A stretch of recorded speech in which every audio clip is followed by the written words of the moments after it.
Part 83 Laxmikant की video में मैं आपका स्वागत करता हूं दोस्तों। यहां पे हम लोग बात करेंगे constitutional position of the president के बारे में। इस किताब को आई होप आपने खरीद लिया हो। वीडियो पे लाइक का बटन दबाना ना भूलें। मुझे इंस्टाग्राम पे फॉलो कर लीजिए। देखिए हमारे कॉन्स्टिट्यूशन में क्या बोला, पार्लियामेंट्री फॉर्म ऑफ गवर्नमेंट। ठीक है, अब जब parliamentary form of government India में आ गई तो प्रेसिडेंट बन गए केवल एक नॉमिनल एग्जीक्यूटिव। नॉमिनल एग्जीक्यूटिव मतलब नाम के एग्जीक्यूटिव, तो बस उनका ठप्पा लगेगा, ताकत उनकी कुछ नहीं है। क्योंकि ताकत किसके पास है? ताकत है आपके रियल एग्जीक्यूटिव के पास, जो कि है council of ministers headed by prime minister. अब यहाँ पे आपको चीजें समझनी पड़ेंगी। जो कुछ भी मैं आपको संविधान में पढ़ाता हूँ ना दोस्तों, कई बार आपने देखा होगा कि ये प्रेसिडेंट करेंगे, ये प्रेसिडेंट करेंगे, ये प्रेसिडेंट करेंगे। एक्चुअली में उन सब चीजों को करने की ताकत प्रेसिडेंट की नहीं है, उन सब चीजों को करने की ताकत है council of ministers headed by prime minister. तो जो कुछ भी council of ministers headed by prime minister president को करने को बोलेंगे, प्रेसिडेंट वही करेंगे। प्रेसिडेंट अपने डिस्क्रिप्शन पे बहुत लिमिटेड कैपेसिटी में काम कर सकते हैं, और प्रेसिडेंट अपने डिस्क्रिप्शन पे किस कैपेसिटी में काम करेंगे ये भी मैं आपको बताऊंगा। ओके, तो भैया कुल मिला के बात यह है कि president has to exercise his powers and functions with the aid and advice of the council of ministers headed by the prime minister. मतलब प्रेसिडेंट अपने पावर्स और फंक्शंस किसके एड और एडवाइस पे करेंगे? Council of ministers headed by prime minister. तो B R Ambedkar साहब ने कॉन्स्टिट्यूशन की डिबेट्स में ट्रू पोजीशन ऑफ प्रेसिडेंट को कुछ इस तरीके से एक्सप्लेन किया। उन्होंने बताया कि भारतीय संविधान के हेड पे, इंडियन यूनियन के हेड पे एक फंक्शनरी है जिसका नाम है प्रेसिडेंट ऑफ द यूनियन। तो ये सबसे रिस्पेक्टेबल सिटीजन है, आप कह सकते हो फादर ऑफ द नेशन है। हालांकि father of the nation Mahatma Gandhi है, मैं एक्टिंग कैपेसिटी की बात कर रहा हूं। लेकिन अगर आप प्रेसिडेंट ऑफ द यूनियन को प्रेसिडेंट ऑफ यूनाइटेड स्टेट्स के साथ कंपेयर करोगे तो वो गड़बड़ हो जाएगी, क्योंकि भले ही डेजिग्नेशन दोनों का सेम है प्रेसिडेंट, लेकिन फर्क बहुत है। जो अमेरिका की गवर्नमेंट है वो प्रेसिडेंशियल सिस्टम ऑफ गवर्नमेंट है, और जो इंडिया की गवर्नमेंट है वो पार्लियामेंट्री सिस्टम ऑफ गवर्नमेंट है। और चूंकि दोनों के सिस्टम ऑफ गवर्नमेंट का जो काम करने का तरीका है वही पोल सपाट है, इसलिए जो ताकत है दोनों इन डिग्नेटरीज के पास वो ताकत बहुत अलग है। ठीक है ना?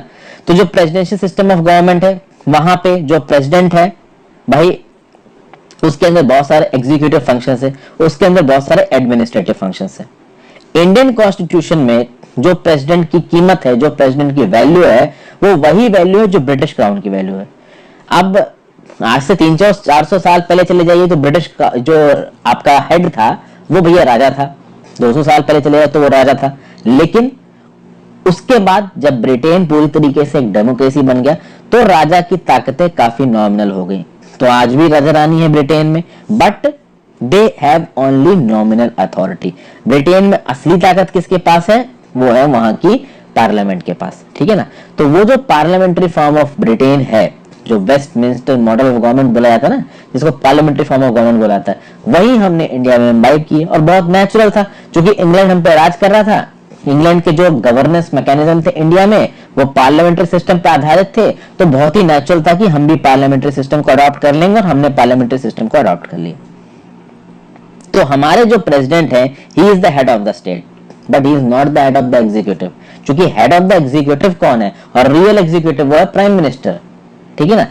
Council of ministers headed by prime minister. अभी इस काउंसिल ऑफ मिनिस्टर के अंदर भी एक छोटी सी बॉडी निकल के आती है, कैबिनेट, जो कि सबसे ज्यादा ताकतवर होती है, जिसमें सबसे ज्यादा इंपॉर्टेंट मिनिस्ट्रीज होती हैं, जैसे कि भैया prime minister, defence minister, finance minister, ठीक है, होम मिनिस्टर, इस तरीके की मिनिस्ट्रीज होती हैं। Okay, ministry of road transport and highways, health ministry, नाना प्रकार की मिनिस्ट्रियां हैं। ओके, तो हमारे देश में जो प्रेसिडेंट का स्थान है वो एक सिंबल का है। He is the symbol. उसका जो एडमिनिस्ट्रेशन में जगह है वो सेरेमोनियल है, यानी प्रेसिडेंट की स्टैंप की वैल्यू है। कुछ भी अगर एग्जीक्यूटिव कहता है तो उसके ऊपर, हालांकि प्रेसिडेंट भी एग्जीक्यूटिव है बट वो नॉमिनल एग्जीक्यूटिव है। रियल एग्जीक्यूटिव कौन है? Council of ministers headed by prime minister. तो जो council of ministers headed by prime minister करेंगे उसके ऊपर एक ठप्पा मारेंगे प्रेसिडेंट, बस उनकी इतनी ही वैल्यू है। और उनके ऊपर काउंसिल ऑफ मिनिस्टर्स के एडवाइस है ना, वो बाइंडिंग होगी। अभी जनरली बाइंडिंग है। देखिए हमारे संविधान में दोस्तों प्रेसिडेंट को एक लीवे दिया है कि भैया अगर एग्जीक्यूटिव या लेजिस्लेचर एक लिमिट से ज्यादा अनकॉन्स्टिट्यूशनल चीजें कर रहे हैं तो आप उनको रोक सकते हो, क्योंकि प्रेसिडेंट अगर किसी चीज को ब्लॉक कर देता है तो उसकी बहुत हाई मॉरल रिस्पॉन्सिबिलिटी होती है, पूरा देश उसको देखेगा। तो ऐसा नहीं कि प्रेसिडेंट के पास बिल्कुल ताकत ही नहीं है, ठीक है ना, कि कभी भी ये एग्जीक्यूटिव उठा के प्रेसिडेंट को बाहर फेंक देगा, लेजिस्लेचर उठा के प्रेसिडेंट को बाहर फेंक देगा। प्रेसिडेंट को हटाना तो बकायदा इंपीचमेंट करना पड़ेगा, और इंपीचमेंट आसान नहीं होता है, ठीक है ना।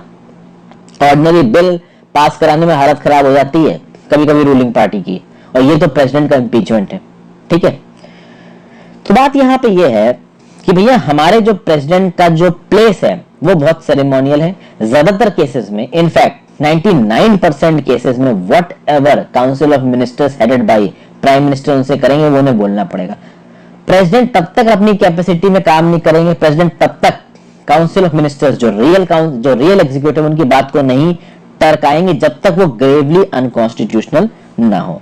वैसे जनरल केसेस में he is bound by the advice of his minister, तो जो कुछ भी इनके मिनिस्टर्स इनको करने को कह रहे हैं इनको करना पड़ेगा। अगर आप president of the United states की बात करो तो president of the United states अपने किसी भी सेक्रेटरी को किसी भी समय पर बर्खास्त कर सकता है, निकाल सकता है। सेक्रेटरी मतलब वहां पे जो उनके कैबिनेट पोर्टफोलियोज है ना उनको सेक्रेटरी कहा जाता है। जैसे आपने सुना होगा secretary of state Mike Pompeo, तो उनके कैबिनेट के मिनिस्टर हो गए। इंडिया में भी कैबिनेट मिनिस्टर्स हैं। तो कल की डेट में अगर आप बात करो किसकी, निर्मला सीतारमन जी की, तो निर्मला सीतारमन जी फाइनेंस मिनिस्टर है। तो Nirmala Sitharaman ji holds her office at the pleasure of the president. तो जितने भी आपके कैबिनेट मिनिस्टर हैं they are holding office at the pleasure of the president. But इसका मतलब ये नहीं है कि प्रेसिडेंट का जब मन चाहेगा तब उठा के उनको बाहर निकाल देगा। प्लेजर ऑफ द प्रेसिडेंट का मतलब ये है कि किसी कैबिनेट मिनिस्टर को निकालना है तो प्राइम मिनिस्टर जो प्रेसिडेंट को करने को बोलेगा वो करना पड़ेगा। तो प्राइम मिनिस्टर के पास ये ताकत है कि वो अपने कैबिनेट को रीशफल करता रहता है, वो समय समय पर रीशफलिंग होती है, वो प्राइम मिनिस्टर कर सकता है। तो वो जो प्लेजर ऑफ द प्रेसिडेंट है ना कि कैबिनेट मिनिस्टर्स को बदल देना, काउंसिल ऑफ मिनिस्टर्स को बदल देना, वो एक्चुअली में प्राइम मिनिस्टर का प्लेजर है। और प्राइम मिनिस्टर भी जो ऑफिस है वो प्रेसिडेंट के प्लेजर पे होल्ड करता है। बट ऑब्वियस सी बात है प्राइम मिनिस्टर को भी प्रेसिडेंट निकाल नहीं सकता। प्रेसिडेंट को ऑब्वियस सी बात है जब इलेक्शन होके कभी नई सरकार बन के आएगी तो जिस पॉलिटिकल पार्टी की सबसे ज्यादा सीटें होंगी लोकसभा में उसके लीडर को प्राइम मिनिस्टर अपॉइंट करना पड़ेगा प्रेसिडेंट को। As simple as that. Okay, तो भैया जो हमारे काउंसिल ऑफ मिनिस्टर्स है उनके ऊपर कोई कंट्रोल नहीं है हमारे प्रेसिडेंट का, ठीक है। हालांकि वो जो council of ministers collectively prime minister जिनको हेड कर रहा है वो जो बोलेंगे प्रेसिडेंट को करना पड़ेगा, ठीक है।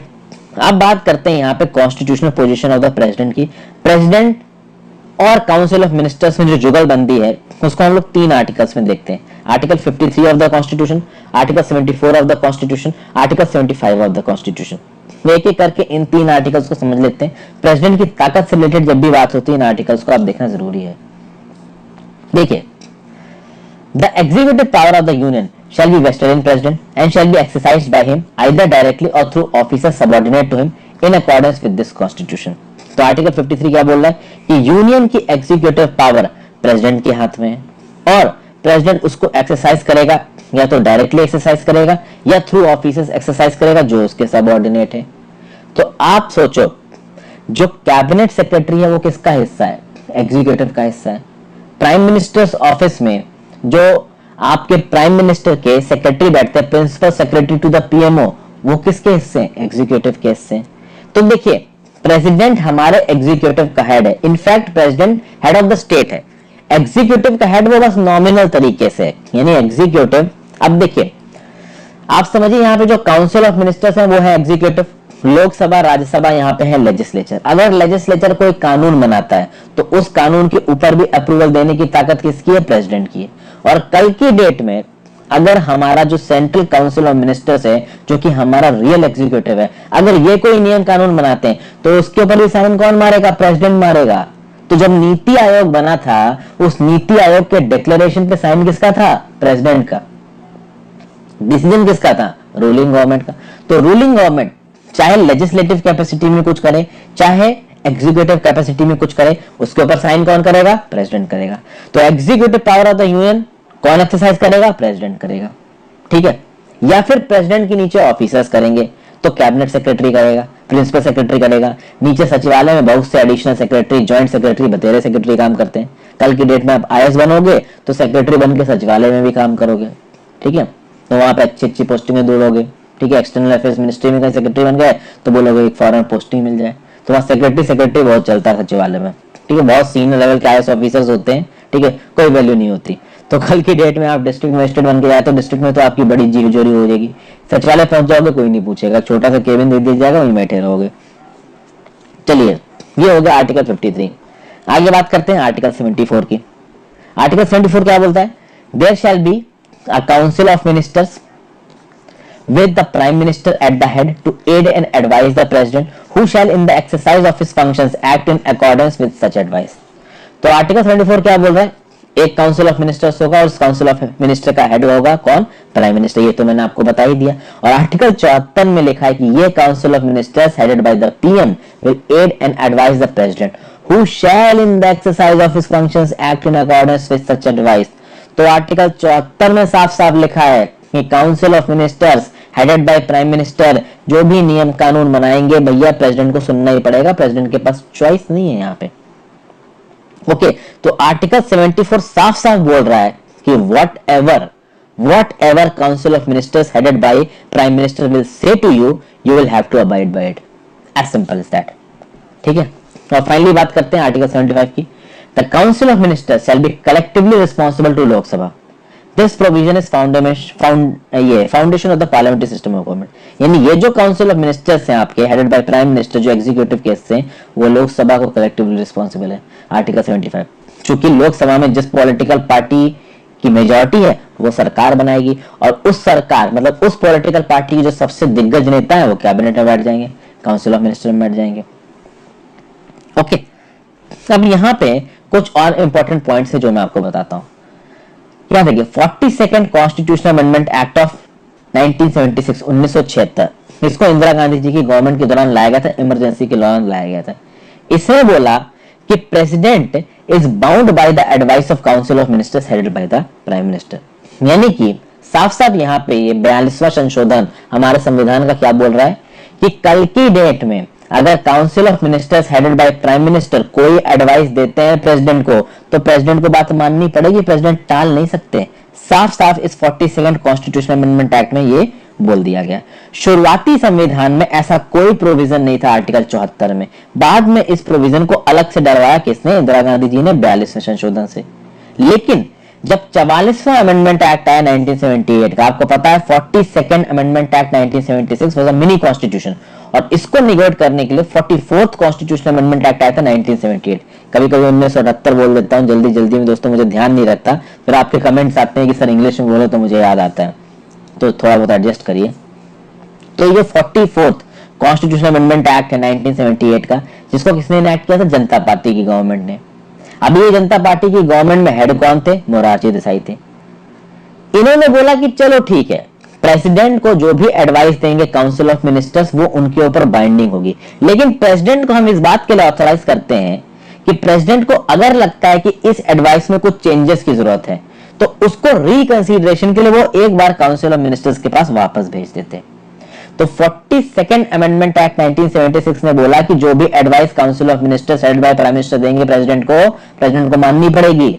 लेकिन 44th कॉन्स्टिट्यूशनल अमेंडमेंट एक्ट 1978 ने छोटा सा चेंज कर दिया कि भाई देखिए, अगर प्रेसिडेंट को काउंसिल ऑफ मिनिस्टर्स को एडवाइस दे रहे हैं तो प्रेसिडेंट को हम एक लीवे देते हैं कि अगर उसको लगता है कि इसमें कुछ गड़बड़ है तो वो रिकंसीडरेशन के लिए मैटर्स मिनिस्टर के पास वापस भेज सकता है। और ये बहुत बड़ी ताकत है, क्योंकि प्रेसिडेंट जब किसी मैटर को रिकंसीडरेशन के लिए वापस भेजेगा ना तो उसको पूरा देश देख रहा होगा, इसलिए इसको छोटी मोटी ताकत मत समझिए। अब इसके एप्लीकेशन को देखते हैं।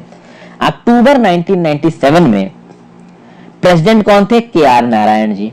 उस समय पे अक्टूबर 1997 में जो कैबिनेट था उसने के.आर. नारायण साहब से क्या बोला कि भैया आप लगा दो प्रेसिडेंट रूल उत्तर प्रदेश में। ये बात है आपकी 1997 की। तो 356 के अंदर उत्तर प्रदेश में प्रेसिडेंट रूल लगाने की बात करी कैबिनेट ने। प्रेसिडेंट कौन थे? के.आर. नारायण जी 1997 में। तब तक प्रेसिडेंट रूल का बहुत बार गलत प्रयोग हो चुका था।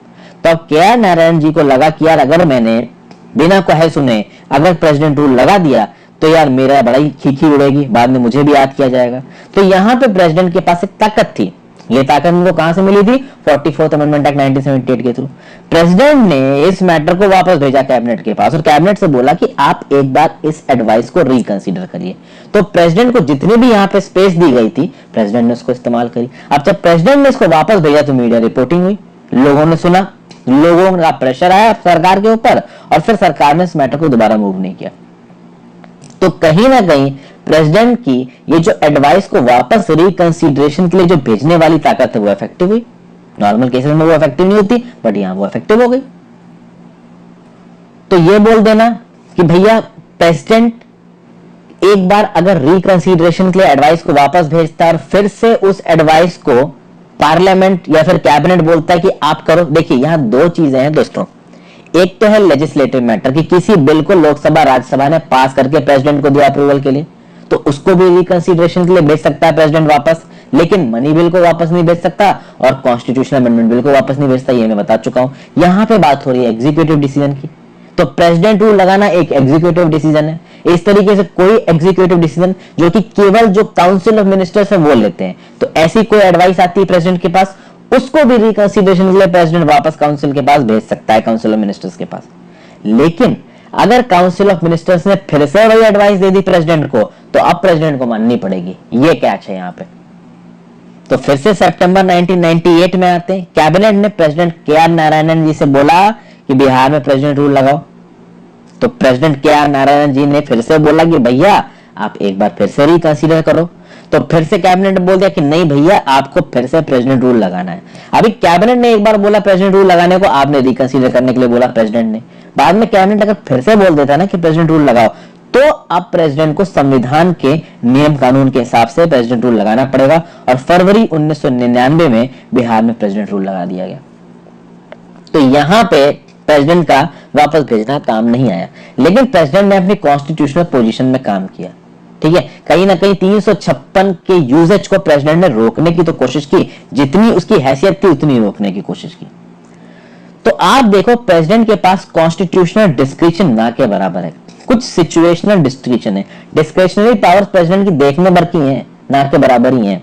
वो जो भी पावर्स हैं वो पीछे जो काउंसिल ऑफ मिनिस्टर बैठे हैं ना चचा, जो इलेक्ट होके आते हैं उनकी ताकत है। प्रेसिडेंट बस उनकी बात सुनते हैं। तो प्रेसिडेंट भाई रिस्पेक्टेबल पर्सनालिटी है, वो सारे एक्ट्स पे साइन वगैरह करते हैं, बट रियल ताकत इन काउंसिल ऑफ मिनिस्टर्स के पास है। अब देखिए प्रेसिडेंट के पास ताकत आती कब है? जब काउंसिल ऑफ मिनिस्टर्स कमजोर हो। काउंसिल ऑफ मिनिस्टर्स कब कमजोर होंगे?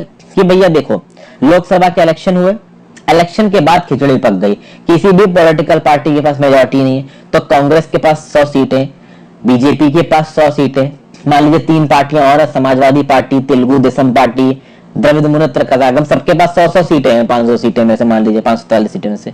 तो 543 सीट्स पे इलेक्शन हुआ लोकसभा की और 5 पार्टियों के पास 100 सीटें हैं।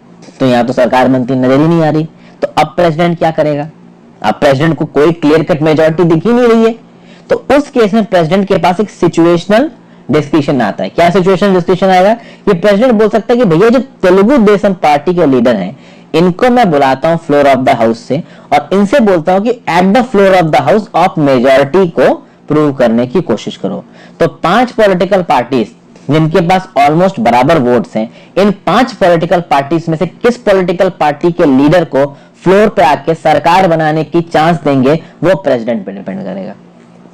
बस ये सिचुएशनल डिस्कशन है प्रेसिडेंट के पास। हालांकि ऐसा बहुत कम होता है कि किसी पॉलिटिकल पार्टी के पास मेजॉरिटी ना हो, कम मेजॉरिटी होती है, बट सरकार बनाने लायक मेजॉरिटी बीजेपी या कांग्रेस में से किसी के पास आ ही जाती है। ठीक है, तो एक चीज ये हो गई। दूसरी बात, अगर प्राइम मिनिस्टर ऑफिस में प्राइम मिनिस्टर जी की मृत्यु हो जाती है और कोई ऑब्वियस सक्सेसर नहीं है, तो उस केस में प्रेसिडेंट के पास ये लीवेज है कि वो अपने हिसाब से सक्सेसर को अपॉइंट कर देते हैं। इंदिरा गांधी जी की मृत्यु हुई, ठीक है, उस समय पे शुरुआत में बातचीत हुई कि भैया जो हमारे अभी जो हमारे ये प्रणब मुखर्जी जी हैं इनको प्राइम मिनिस्टर बनाते हैं। एकदम से प्रेसिडेंट ने बोला नहीं, प्रणब मुखर्जी नहीं, मैं तो राजीव गांधी जी को प्राइम मिनिस्टर बनाऊंगा। ठीक है, एकदम से प्रणब मुखर्जी जी प्राइम मिनिस्टर बनते बनते रह गए इंदिरा गांधी जी की मृत्यु के बाद। प्रणब मुखर्जी बहुत इंपॉर्टेंट एलिमेंट थे। कहीं ना कहीं वो जो प्रेसिडेंट थे उस समय पे वो कांग्रेस पार्टी, आप समझ लीजिए कि कांग्रेस पार्टी एक डायनेस्टी पॉलिटिक्स को फॉलो करती है और कहीं ना कहीं कांग्रेस पार्टी की लीडरशिप के आसान तले दबे थे, तो उन्होंने राजीव गांधी को रिकमेंड किया। और वैसे भी राजीव गांधी जी इंदिरा गांधी जी के बेटे थे, तो नेपोटिज्म तो हर ही जगह है। और फाइनली दोस्तों, अगर लोकसभा में काउंसिल ऑफ मिनिस्टर्स अपनी मेजोरिटी को खो चुके हैं और कोई भी पॉलिटिकल पार्टी अपनी सरकार नहीं बना पा रही है, तो लोकसभा को डिसॉल्व करने की ताकत भी प्रेसिडेंट के पास है। हालांकि डिसॉल्व करने से पहले प्रेसिडेंट पूरी कोशिश करेगा कि कोई पॉलिटिकल पार्टी मेजॉरिटी को साबित करके सरकार बना ले, बट ऐसा नहीं हो पाता है तो प्रेसिडेंट डिसॉल्व कर देगा। अभी कोई पॉलिटिकल पार्टी सरकार बना पाएगी, सरकार लोकसभा में बन सकती है या नहीं बन सकती, इस चीज का डिस्कशन इस समय पे किसके पास आ जाता है? प्रेसिडेंट के पास आ जाता है। पर प्रेसिडेंट कभी इतना ताकतवर होता नहीं है, नॉर्मल कर केसेस में किसी ना किसी के पास तो मेजॉरिटी आ ही जाती है। तो ये थे दोस्तों आर्टिकल्स। यहाँ पे कुछ आर्टिकल बहुत इंपॉर्टेंट है, जैसे कि election of the president article 54 में, ठीक है, ये सब मैं आपको बता चुका हूँ। इम्पीचमेंट ऑफ द प्रेसिडेंट किसके अंदर होता है? आर्टिकल 61 के अंदर, ठीक है। वाइस प्रेसिडेंट जो प्रेसिडेंट की ड्यूटी करता है वो किसमें होता है? आर्टिकल 65 में। Power of the president to grant pardon article 72। 161 में गवर्नर की पावर आ जाती है। Article 123 power of president to promulgate ordinances. Article 143 power of president to consult supreme court, ठीक है। Union budget article 112। पार्लियामेंट के सेशन का प्रोरोगेशन डिसोल्यूशन आर्टिकल 85। तो ये सब चीजें, attorney general of India article 76, ये सब चीजें हम लोग आगे भी डिस्कस करेंगे। नेक्स्ट है वाइस प्रेसिडेंट। तो आई होप लेक्चर पसंद आया हो दोस्तों। पसंद आया हो तो वीडियो को लाइक का बटन जरूर दबाइए, थोड़ा शेयर करिए दोस्तों प्लीज वीडियोस को। जो लोग सिर्फ लक्ष्मीकांत देख रहे हैं, एटलीस्ट आप जाके एडिटोरियल की वीडियोस को लाइक और करंट अफेयर्स की वीडियो को लाइक का बटन तो दबा ही सकते हो। अभी आप करना चाहते हो तो मेरे लिए इतना ही कर दो, ठीक है। ज्यादा ज्यादा वीडियोस को शेयर कर दो यार। शेयर करने के लिए मैं ज्यादा बोलता नहीं हूँ आजकल, बट फिर भी आप अपनी तरफ से कर दिया करो, इतना ही कर दोगे तो बहुत है। Thank you for watching, have a great. जो लोग कर रहे हैं उनको नहीं कह रहा हूँ, वो तो कर ही रहे हैं, बहुत सारे ऐसे लोग हैं जो देख के नहीं कर रहे हैं, वो कर दें, उनको कह रहा हूँ। Good bye.